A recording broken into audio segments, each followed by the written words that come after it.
broadcast network, AFTERBUZZ TV. Over 20 million weekly downloads in over 150 countries, and your number one source for after-show entertainment.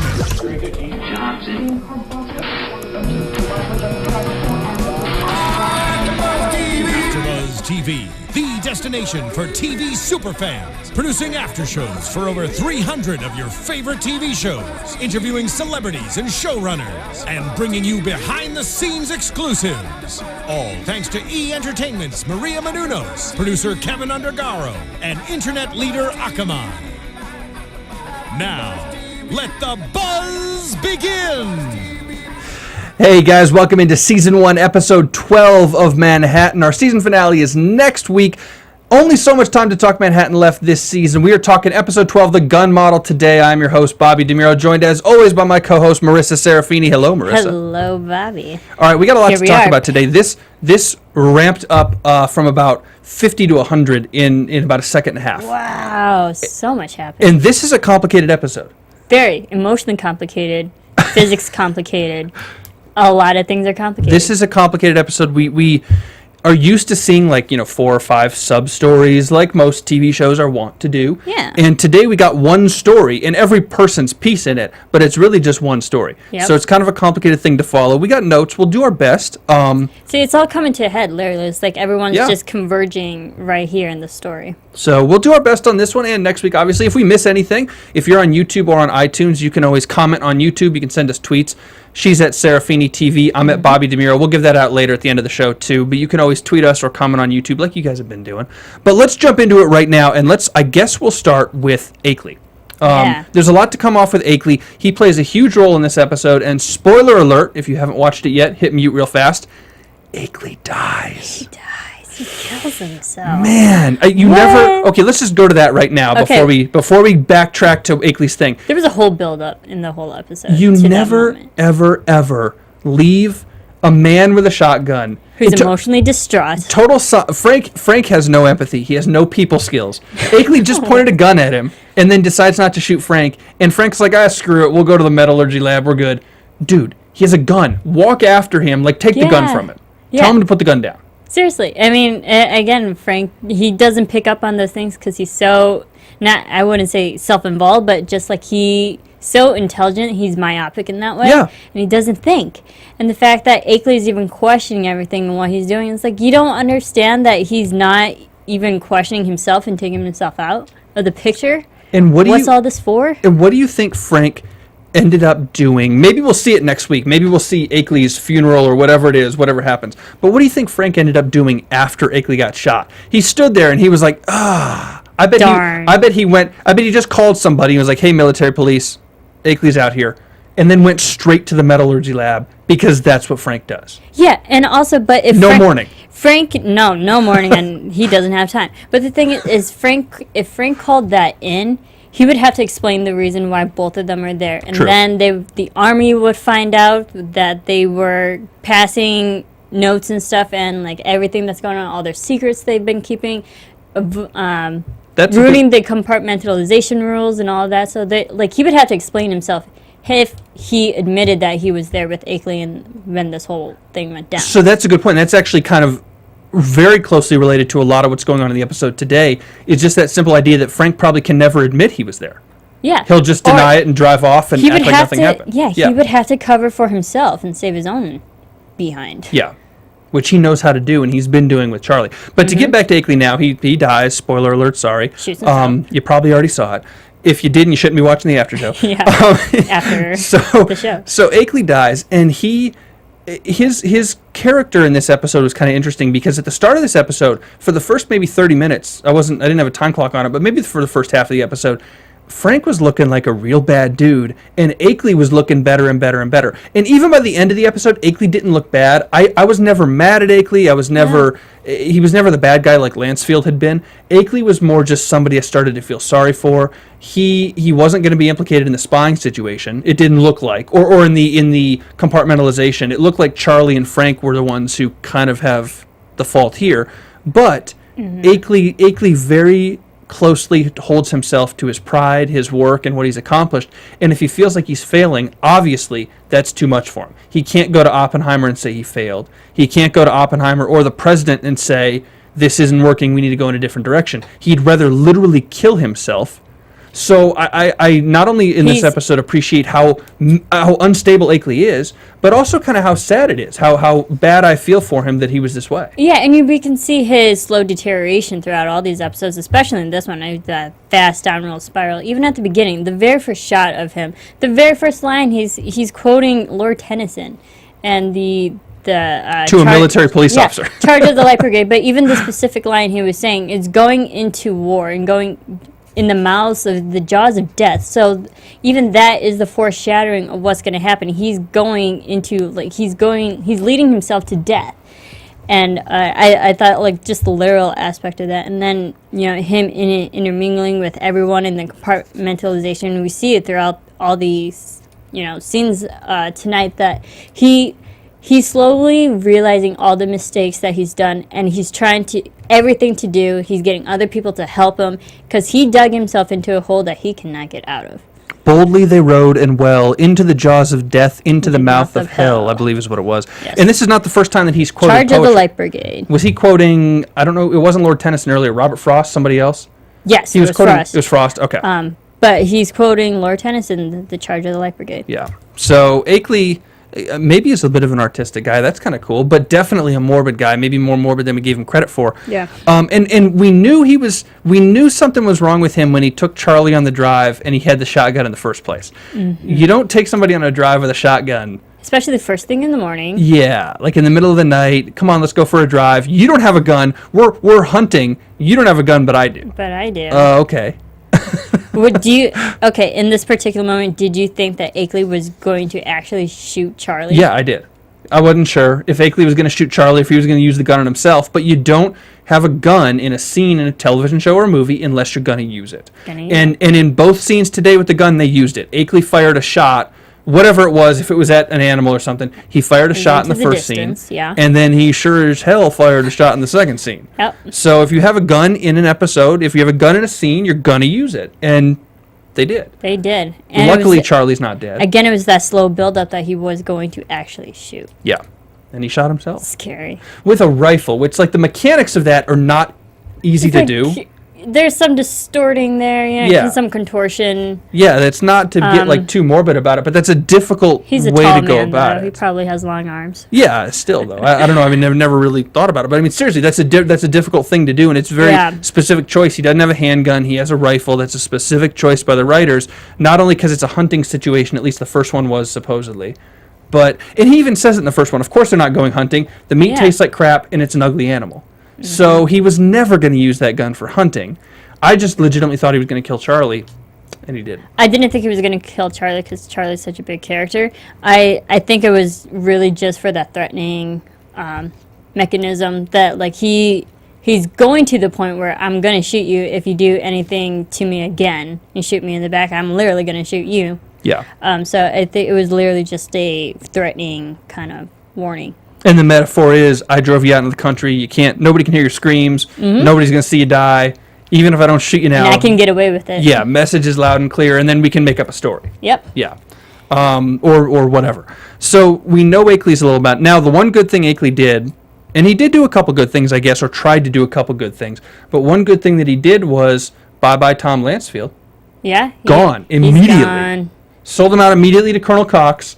And then we see Abby in a later scene. We'll talk about her more in a second, but we see Abby in a later scene go into the Lansfield's home, and it's already cleaned out. Elodie's gone. The affair is gone. We'll talk about that part in a second. But Tom Lansfield, see you later. Yeah. Good for him. Good. I'm happy. I mean, he was an a-hole, and it's unfortunate how it all went down, but his character, no offense, had it coming. What's ironic about that, though, is his character had it coming on a personal level because of what he did to Charlie and what he did to Abby. Karma. But the karma that came to him was on the professional level. It was the military. And if Tom Lansfield is going to be removed because they thought he was a spy, because he was, he was framed for taking out military documents or whatever, that's a firing squad offense like what happened to Sid Lau. So wouldn't that mean that Tom Lansfield was executed? Which is I think Look, I'm not saying that you should grope your friend's wife or whatever, but you don't deserve to be executed for that, do you? He doesn't deserve that, no, but those are the offense.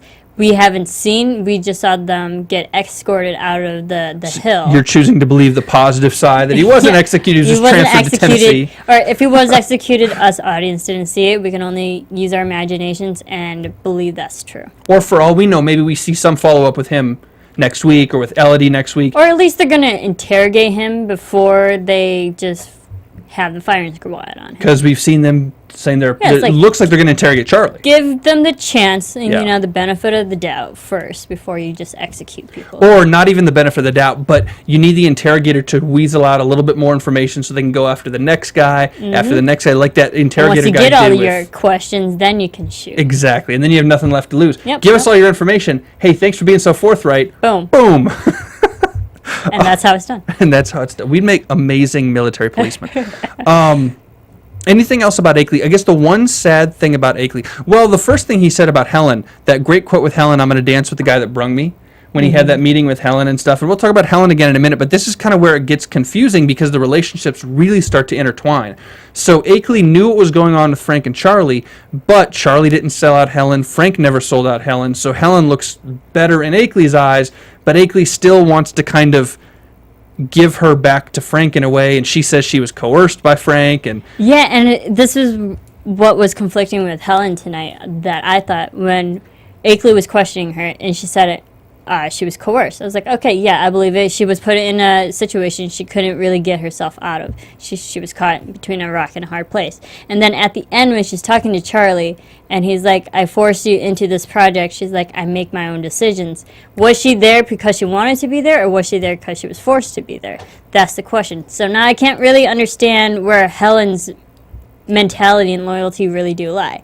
I think her loyalty lies with Charlie, and she didn't, by her saying she was coerced to Akeley, because Akeley already was going to sell out Tom Lansfield, maybe that ends it for Akeley at that point. And she wouldn't say, hey, it was a big setup and I was in on it too, and it goes even deeper for you, buddy. Yeah. I was coerced. I'm an innocent pawn. You already dealt with Charlie. Don't dig any deeper. And if she had said to Akeley, no, I was a part of it. Exactly. She said, I was a part of it to Akeley, he would have dug deeper and he would have found more people who were involved. Exactly, or more information sharing or whatever it was. Or at the very least, would have found Helen just as guilty as Charlie and Frank. And Akeley kind of already dealt with Charlie, and he needs Frank, or needed Frank before he died. So, I don't know. I mean, maybe that's wrong, but I think that Helen saying she was coerced kind of makes her an innocent victim, so Akeley doesn't have to keep digging. Yeah, and the fact that she was complying, she wasn't being argumentative, was that was enough to just have Akeley stop all the investigation. Yeah. Yes, exactly.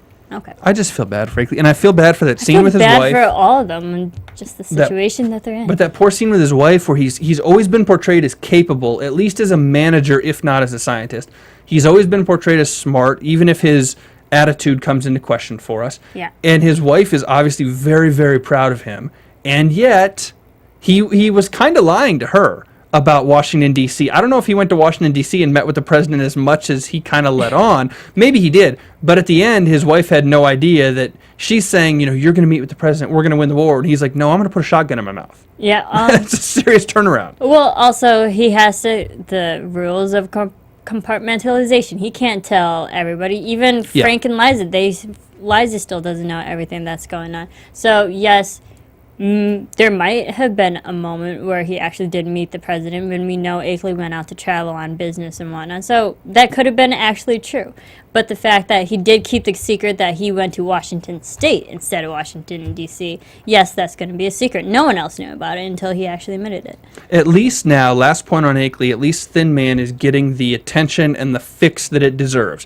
Whether it comes from Akeley, which we thought it might and it can't now, or it comes from Frank or Charlie, whoever, at least somebody is going to go through, maybe, and fix Thin Man or do the next project. Well, actually, now that I think about it, maybe not. Akeley's dead. He's to the military, to the insider people. Akeley is kind of the golden boy, I guess. He's the one they can trust, because Frank they can't trust, and now they can't trust Charlie. Can't trust Charlie. So with Akeley dead, Frank cannot go to Oppenheimer and say, hey, implosion's right, Thin Man's wrong, and Charlie holds no weight anymore. So there's who is left to go to Oppenheimer about this? Helen can't do it. She's a nobody. Babbitt.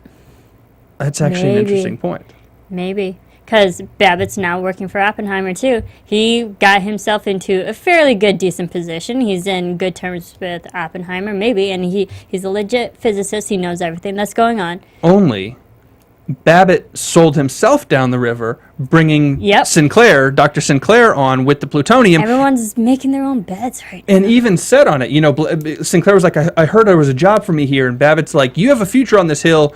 Unlike some of us. Yeah, one of us don't. So, and I believe he was talking about himself. He's like, you're going to be hired, I'm going to be fired. I think so. And not only that, but bringing Sinclair with all the plutonium, apparently in just a bus or something or on a train, that nobody else realized. Secret. Totally. And I don't know if Sinclair smuggled it out or if he had clearance or if he's guilty too. Well, but Babbitt whatever it was. Clearance. No, but I mean from Tennessee. Sinclair from Tennessee physically to get the plutonium. Whatever it was.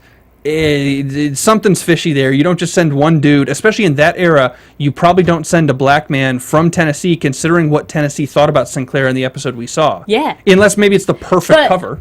Yeah, it was a really good cover, but we also know Sinclair is a position of high power there, although he didn't really enforce it in the episode that we last saw him in. But he is a position of power. He could have used that to help Babbitt and all them. So, and then especially after, I was so surprised when we saw Sinclair arrive with just that and with no security whatsoever, compared to what Akeley was like, asking what kind of security do we have for this new plutonium that's coming in because someone's going to catch him. Well, Akeley was asking that to delay the plutonium because he knew Thin Man wasn't working and he needed help. I don't think he actually cared about the security. I think the thing about German Americans, I guess it sounds legit what he was saying, but in World War II, we did not put German Americans in internment camps like we did Japanese Americans. Yep. There wasn't any of that. So the thing about, German Americans own a bunch of land on the railroad tracks.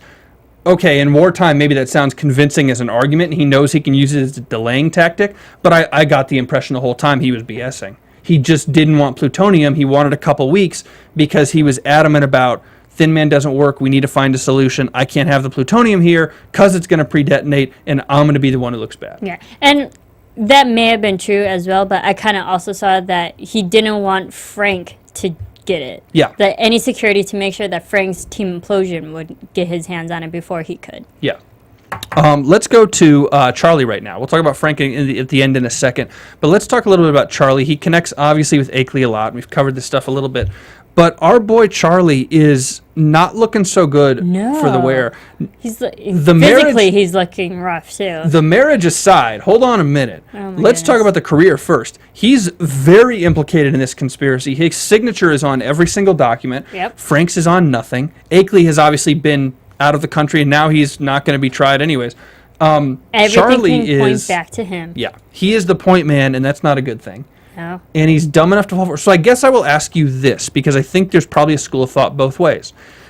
Was Charlie taken advantage of by Akeley, or was Charlie taken advantage of by Frank, or both? It's so hard to... It's like a high school multiple choice question. A, B, B. A and B. Or D, all of the above. I think I'm going to go with D, all of the above. Okay. Because we know that now with Frank, and he wanted Charlie to help his team implosion, all the calculations. Yes, he used Charlie in that way.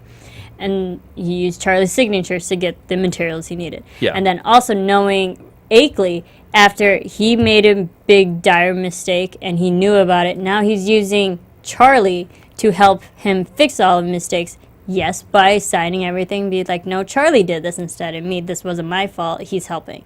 So I think it goes both ways, yes. So Charlie is smart enough to know all the physics that people need him, but he's dumb enough. Talk about people who don't have people sense. To realize that people are using him. Exactly. We say Frank doesn't have people sense, kind of real world, whatever, and he doesn't. Why do we think Charlie does? He's been taken advantage of multiple times. His wife's out behind his back. And I know that the Elodie affair is totally random, and I don't expect him to conjure it up in his head. It's random now. But you still should have known something was going on, or could have had an inkling, or if he was at home a little bit more. Charlie doesn't have a lot of people sense himself. No. And he gets taken advantage of by, as Cat Williams would say, everybody. Everybody. He's kind of like a young Frank, in a way. They're both very intelligent people. And if Charlie keeps on this path, he's going to be the somewhat sociopathic, brilliant genius scientist, physicist that Frank is now. But Frank is still married. Can we say the same thing about Charlie? No. At least not at the end of today. But in fairness, Liza and Abby are completely different people. Yeah, I don't imagine Liza having too many lesbian affairs. Although now that I think about it, I guess you never know. Yeah. Liza's a little kooky, and she's very progressive for her time. She's a little bit mental and unstable. I wouldn't say kooky is a legit term. But she's a little... No, I don't mean mentally unstable. I just mean kooky in terms of her interests, her background, her... She does have mental issues, too. Or maybe... I don't know if she does have mental issues as much as she's kind of been driven to them on the base. But, okay. But also... Liza is very intelligent. She's very educated. Yeah. And statistically, people who are educated deal with life situations better than people who aren't. And it feels like Abby, she's not as educated as Liza is. Therefore, she doesn't know how to handle big life situations like this. Yeah. Handle these situations properly. Therefore, Abby wants to take the easy way out and not deal with it. Rather, as if Liza was in that position, she would face it. And point on that one for exactly what you're saying is the divorce, when it came up with Abby, she accuses Charlie of all this stuff. Where's the man I married? What happened to you thinking for yourself? All legitimate points. But then Charlie raises his legitimate points, and Abby's like, oh, I want a divorce. Yeah. Sorry. It's like, no, dude, you have to deal with your points just like Charlie's dealing with his. Yeah. Like in an adult conversation, it's got to go both ways. You didn't say you loved me. What happened? You haven't, like shown any love. He literally was like, you don't. Like, I'm leaving you. Nope. That's literally what happened. I'm not going to explain myself. You don't tell me you love me anymore. You haven't touched me. She goes, we have to get a divorce. It's like, wait a minute. I'm leaving you. Wait a second, dude. Explain yourself. You have to get in the conversation. But I think you're right about that. Abby has no real world experience. Abby has no knowledge of how the world works. I know that's a bad thing to say, and she's definitely learned a lot on the base, but Abby is not like Liza academically or street smart wise. Not even close. Or human, yeah. Yeah. And it's not necessarily her fault, but she's not equipped to handle this situation. And I think it's just the kind also goes back to the kind of personalities. Liza's very alpha female, and Abby really isn't. And Elodie was. Female. Yeah. Elodie was super alpha female. Yeah. Liza's alpha, she's assertive, and Abby is not. Yeah. So do we think, I know this is prediction territory, we're not there yet, but I just got to ask, are they getting divorced? Will we see next week Abby leave base, Charlie get, executed? I mean, is this marriage over? I think for the most part it's over. And I predicted at the very, very beginning of the season that their relationship is going to take a turn for the worse. They're going to split up because no happy relationship stays that happy. And boom, I was right. No happy relationship stays that happy, Marissa. If we were to psychoanalyze you right now. Yeah, well, oh, I've man. had my share. We don't have enough time for that. No, that's a different story. But also, okay, so it goes to their relationship right now is pretty much kaput. And I think we're going to see Abby try to leave, but we also, not to get too far ahead of ourselves, in the previews we see that they're going to get interrogated. Something's going to happen that's going to keep Abby on the base. Can I ask you a very dumb question? Go for it. I've only watched all 12 episodes, some multiple times, and this is a legitimate question. Do Abby and Charlie have a child together? I thought they did. I thought they did too. I was going to ask you. I was like, they have a kid, right? So we saw it in like the first 2 episodes. I was going to ask you. I was like, where did their kid go? We hear of it. And then I'm forgetting her name right now. Liza and Frank's daughter, Callie is babysitting at one point for them. So they have a human being in their home who lives with them and is underage. But we've never seen it. See it. It's like a baby. It's just like when Abby went to go mingle with Elodie, where was the baby? Because Frank was still working. I mean, Charlie was still working. So where's the Callie baby? Hanging out with the baby? Was Dunleavy with the baby? Someone was babysitting it. Or do they just and we also see in the preview that Abby's holding a child. That's what I was asking, because in the preview for episode 13, in the season finale, Abby's holding a kid, and there's no other kid on base unless she stole one from the healthcare center where Liza worked. Which I don't think she would. Which, she wouldn't go over there. So they have a human child that we've never really heard of. Okay, Yeah. Just to confirm. Yeah. Okay, cool. We can move on now. I just wanted to be sure that, like, we've watched a lot of Manhattan. Okay, we have. Like, more than anybody. And I'm going back to the episode where Abby was on the train to go see her parents. There was a baby. There was the baby. There was a baby. Okay. There was definitely, that was the only time we've seen the kid. And it wasn't a baby, was it a toddler? It was a toddler. Okay. 2-3-year-old. But she was holding, like, a younger baby in the... Maybe. I saw it was a there's really only brief one kid. clip. Okay. We've talked about this for a while. I'm sorry, I'm just really I'm pretty confused. sure they have a kid. I Which makes this marriage so much more complicated. and makes Charlie a lot worse of a dad, which is actually something to bring up about this right now and a legitimate segue from that question. Is it all Charlie's fault now? No. Maybe not, but look at Frank. Frank is not a good father, husband, whatever besides work, but he has made an effort with Callie, and I know it's a little bit different when you have a teenager versus a toddler, but you should be making more of an effort with a toddler probably, and Charlie doesn't make any effort that we see. And I know that's maybe a writer's choice to say, okay, we don't want to focus on Charlie's family life as much in that sense, but there is something to be said there that we've never seen Charlie with the baby at all. And honestly, the storyline of having a baby plays nothing into this Manhattan. Absolutely It's not. not important whatsoever. Except to say it's like a stereotypical young family just getting started. In They're the happy, 40s. they're in love, blah, blah, blah. In the American dream. We're raising a kid in Los so much a Alamos. dream. Okay, well, moving on from that. Okay. So we think the marriage is over. I agree with you on that about Abby. Her affair, probably over. We can talk about that maybe in predictions. I'll leave it and say probably. I guess there's a way she can maybe track Elodie down later. Probably. Or Elodie could track her down. Or maybe this is the last thing to talk about with Abby and Charlie before we move on to Frank. Let's talk about Evelyn. Oh, poor Evelyn. So innocent. Just going into her new house, and then, dang, Abby just slap her. How many times have you been assigned a home on a military base and you walk in and get bitch slapped? Every once in a while. It happens. It It does happens, happen.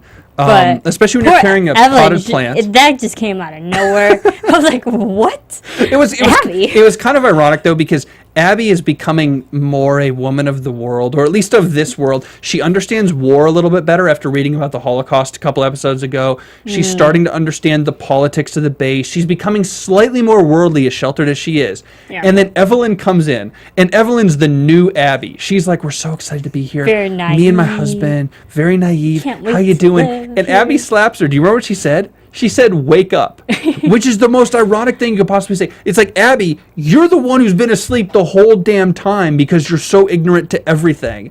And you're telling somebody else to wake up. Really? Well, maybe that's just Abby trying to be wise and trying to teach someone. It's like, no, you think you're living an amazing life right now. It's far from it. And Don't be a fool like I was. And I think it's Abby thinking she's wise, which is more dangerous than actually just slapping her and Actually being being wise. wise. It's more dangerous to think you're wise when you're actually not, because we know she isn't. No. So Abby has no idea what's coming in the season finale. I feel like that was an Abby now slapping an Abby 6 months ago. Exactly. Or That's probably what however that- long Yeah. they've been there. That's probably exactly what that metaphorically means, is Abby slapping her old self and seeing her own self in Evelyn and saying, this is me.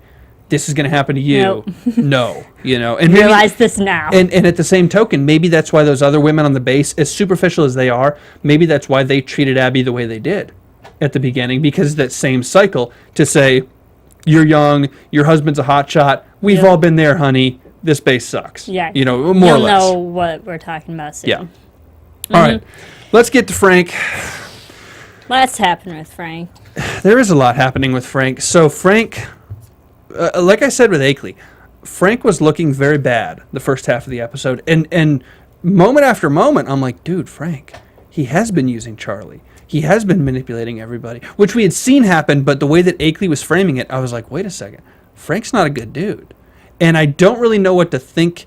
I guess we'll see next week. I don't quite know what to think, and Frank hasn't quite won my trust back, and I still don't know whether or not implosion's going to work. I know what happens in the real world, None of us but I know don't know if whether it's implosion is going to work or not. Right. So I'm waiting to see, like, is Frank right, or has he been BSing everybody the whole time, or is there an ulterior motive, or, like Akeley said, does he just want a place in history, and just place for his name in history?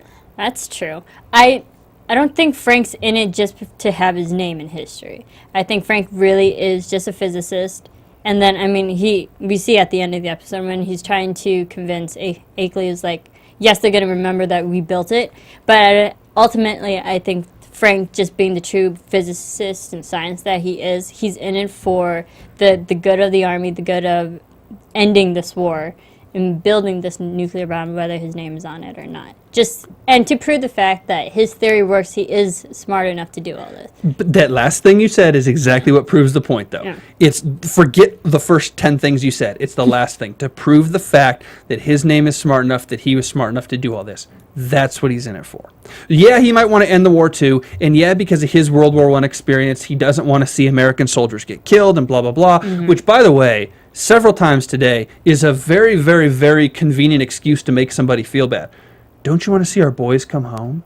Like, yeah, of course we do. Yeah. Who doesn't? It's the same thing people use today about supporting the military. Don't you support the military? Yes, everyone does. Maybe we don't show it the same way. You know, it's like, who doesn't? And in fairness, he was trying to get Akeley to put down the gun, which ultimately didn't happen. But Akeley said it to Charlie, too. He said, you're going to leave our boy, you're going to do whatever with our boys. You're going to leave our boys out, get thousands of them killed. But besides that, I think Frank, as noble as we can call those intentions, and maybe they're real intentions for Frank, maybe they're true. They're very convoluted intentions. But I think there's a great deal of it is him.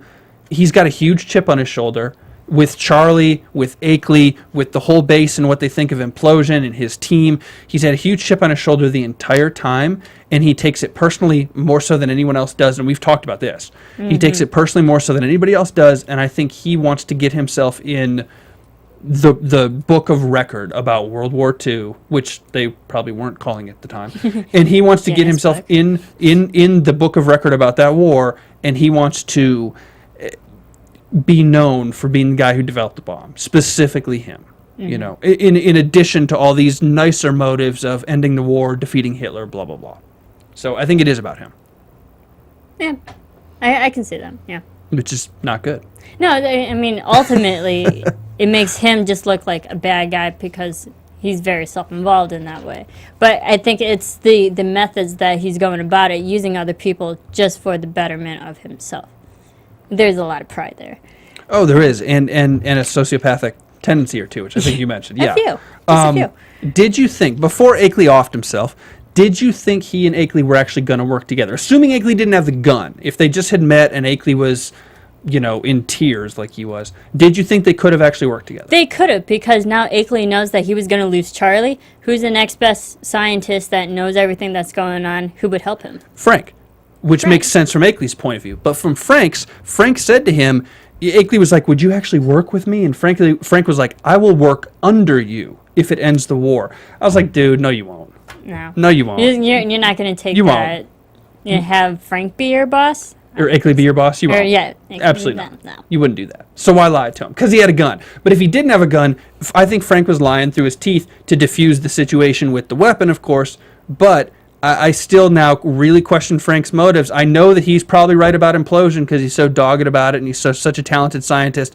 And Charlie is such a talented scientist. And the two of them together are probably right about implosion. But the method, the way that Frank goes about it, he's looking not like a villain to me at all, but he's looking slightly more suspect. The shine has come off of Frank's glossy exterior. We know his ulterior motive and everything. Yeah. But, I mean, unfortunately, we won't see it because Akeley offed himself. But I think at this particular moment when they're having this conversation, Akeley would have taken anything he could have got. Oh, yeah. He could get to fix his problem with all of the miscalculations on his team. He needs all the help. But Frankley's problem was fixed. Did I call him Frankley? Akeley. I combined their names. Akeley's problem was fixed with Frank. That's what I was going for. When Frank said, we can work together, we can go to Oppenheimer, we can do blah, blah, blah, Akeley's problem was fixed. He didn't need to commit suicide. So he did it for one of two reasons, and they both have to do with Frank. Either A, Akeley didn't want to look like a failure and have to go to Oppenheimer or whatever. Yeah. Because he didn't want to look like a failure, like he had lost to Frank and Frank was right about implosion. Like he was the one that ended up wrong. Or B, and this may be more telling. Deeper than pride or different than pride, I think. Akeley knows that Frank carries absolutely no weight with Oppenheimer and no weight on the base. And if Frank and Akeley had gone to Oppenheimer together, it wouldn't have brought Frank up. It would have brought Akeley down. And Akeley was like, You're my last hope. I needed to work with you secretly because I think you might be right, but people have such little respect for you because you're a psycho man. No way. We can't work we together. cannot publicly work together. And I think when Frank said, hey, let's go to Oppenheimer, Akeley was like, oh, I'm dead. No. I'm as good as gone right now. No. Like, I can't work with you because I'm working with the help. nobody respects you. Nobody believes in what you're doing. I can do it secretly, but publicly, I'm going to lose my reputation, and they will shut the whole thing down. Yep. Or replace those guys. That is very I think true. this was it. And the reason I bring that up now is this looks, if that's true, or partially true, that looks very bad for Frank moving forward. What is he supposed to do in episode 13 and then next season? Now he has to prove that implosion works. Nothing else. Well, he's got Sinclair, and he's got that plutonium, Yes. theoretically. Yep. Thank goodness. Because we know Thin Man's going to work. Akeley knows Thin Man's not going to work. Frank, Team Implosion knows that's not going to work. So now Frank has to really step up and show and actually physically, tangibly prove to us that implosion will work. We've had so many episodes about implosion and we haven't seen it yet. We better see it. I want to see an explosion. We see one explosion. Two very, very quick points. The first one's Paul. He asked for a transfer. I guess we'll see. Unless you have something to add about Paul. I think it was that Paul probably did feel bad that he did call out Frank and really just tattletaled on the whole situation, and all this is now crumbling down. So I think it was just like his way of trying to get out of the situation before it got worse. Be like, I need to go somewhere else. Can you help me transfer? Yeah. Before I get pulled into this more than I already have. That's a good point. He wants to cut his losses. Exactly. Point number 2, I believe Fritz and Jeannie have had sex. I know you don't. I don't. I think Fritz has You become... can spoon out of bed without having sex. Yeah, you can if you're like 12 or, okay, maybe like 15. But, okay, I think we've talked about Fritz always, wanting to have sex, but always being with Jeannie. If he had sex, he would have told the whole audience by now. Here's why not. I think Fritz is becoming a man, and men don't kiss and tell. You know? You don't brag about it. That's true. Some men. But no, feel boys like kiss and tell. Frank would be... Fritz would be the one who would kiss and tell. I think he would have been, and I think Jeannie has maybe made him grow up a little bit. And I think they're in their pajamas, in bed, in the covers together, doing like whatever they were doing, talking about superheroes, and talking about origin stories. Come on, that's adorable. I think that they have had sex, and it's not a big deal for Fritz anymore. And maybe we'll learn about it next episode or whatever, but him and Jeannie are a thing. They are definitely a thing. But I mean like a real sex, thing. Like this is it for him. Like Okay. wife that. Okay. Wipe that. Put a ring on. And last point to make before predictions is Liza. Will you be voting for Liza in town council elections? Okay, first of all, you don't start off with, I have a neurotic condition. I'm the crazy woman, Yeah. and I'm asking for your vote. I mean, good on Liza for standing up and raising this point that everyone's questioning about, but you don't start with your argument, I have a medical condition. I'm legit.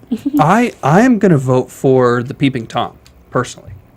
I think the community needs more Peeping Toms because everything is so secretive. And if the Peeping Tom gets on the town council, maybe more people will come out and peep. And yeah, there'll be some creepy stories about Peeping Toms, but the Peeping Toms will also glean information when they peep in the windows. Think about it. You need to get more information. Yeah, we need more Peeping Toms on town council. So I'm going to vote for the fat dude who's a Peeping Tom. Okay, the more Peeping Toms we have, the more interrogations are going to go down, the more we're going to be questioning if they're really Peeping Toms or spies. Yeah, that's true, but citizen Peeping Toms, not just military people, because they're already peeping. The military's been peeping the whole time. Yeah. I mean citizens like busting back on the military and say, you peep, we peep.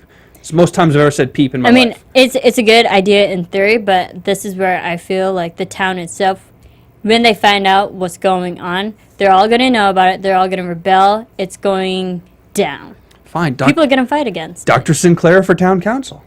There's probably a be residency fine for requirement. that. He's probably got to live there for long enough. You know. I'd be fine with that.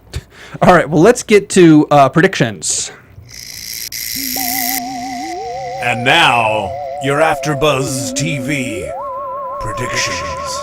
I was working on like 6 of them in my head during the episode, and I managed to write down nothing. So I'm going to wing it. What do you have? Okay. I really don't have a lot of things either. Only because watching the episode, I got so entranced in the last 20 minutes, and Akeley running around with a gun was very scary to watch.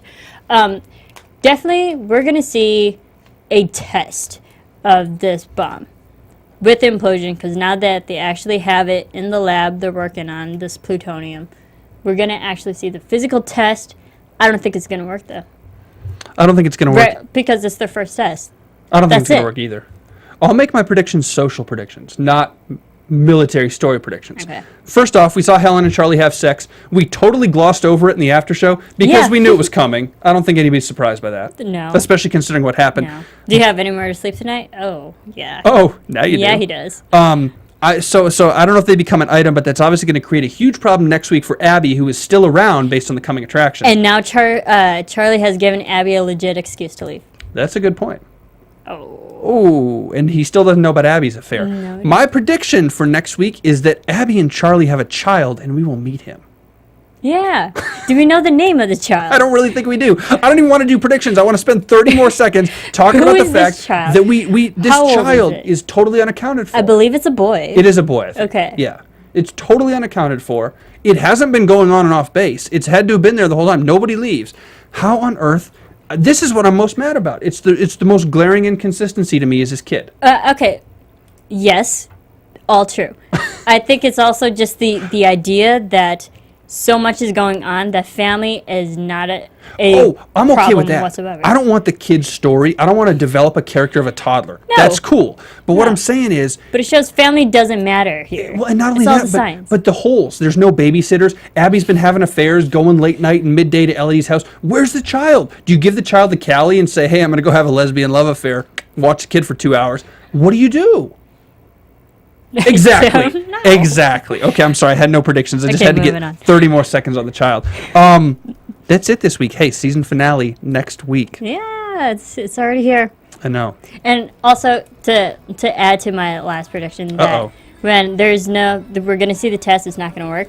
There was the line that Frank said, in a few months from now, people are going to know that we built the bomb. So it's not going to happen next week. Yeah, and it takes time anyway, so I don't think it'll happen next week either because they got to give us something for season 2. Right now, they just have the theory.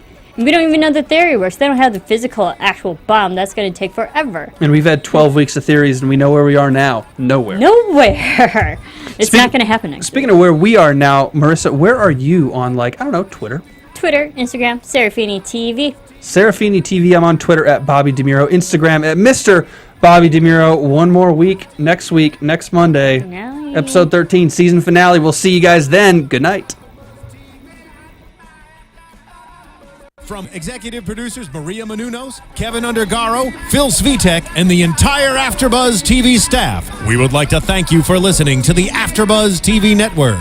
To watch or listen to other after shows and post comments or questions, be sure to visit AfterBuzzTV.com. I'm Sir Richard Wentworth, and this has been a presentation of AfterBuzz TV. Buzz you later. The views expressed herein are those of the hosts only and do not necessarily reflect the views of AfterBuzz TV or its owners or principals.